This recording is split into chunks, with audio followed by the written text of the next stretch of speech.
Bienvenue à ce troisième cours d'AGEMA de la maintenance GSM dédié à l'étude de l'architecture logicielle d'Android. Voici le sommaire. Grand 1, Google, le créateur du système d'exploitation Android. Grand 2, les différents types de firmware encore appelés micrologiciels ou ROM. Grand 3, structure du système Android. Grand 4, les partitions Android. Abordons le grand 1, Google, le créateur du système d'exploitation Android. Google est le créateur du système d'exploitation Android. Android est le système d'exploitation le plus populaire à cette époque. Il équipe la majorité des smartphones. Conçu par le géant Google, le système d'exploitation Android est adopté par plusieurs fabricants de smartphones tels que Tecno, Itel, Huawei, Samsung, Nokia, etc.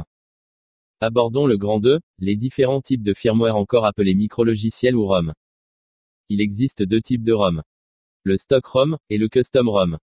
Le stock ROM est le firmware original intégré au téléphone par le fabricant. Le custom ROM est le firmware alternatif au stock ROM, exemple la JOS. Étudions maintenant en grand 3, la structure du système Android. Au sein du système Android, existent plusieurs couches que sont la couche matérielle qui est le PCB encore appelé plaquette ou moteur dans le langage courant, est gérée par un ensemble de pilotes. AOSP c'est-à-dire, Android Open Source Project, contient le noyau ou kernel, basé sur Linux. Une surcouche, destinée au constructeur du smartphone, contient les implémentations logicielles du fabricant. Google App contient l'ensemble des applications livrées avec le téléphone. Play Store est le magasin de téléchargement des applications pour le système Android.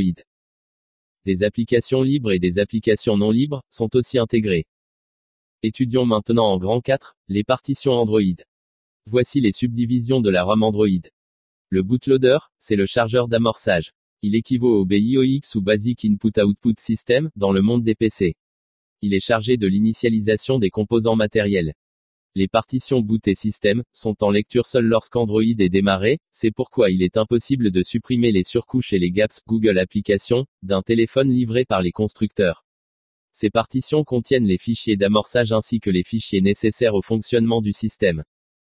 La partition data contient les données et les applications, seule cette partition est accessible en écriture lorsque le téléphone est démarré.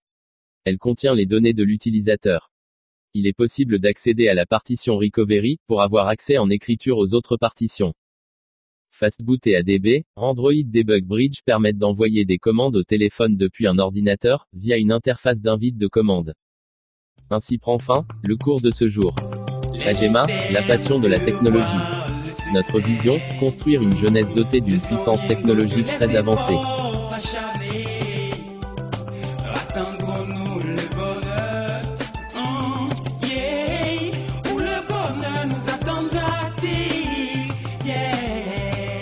Allez-y chercher le bonheur, allez-y trouver le bonheur, n'attendez jamais.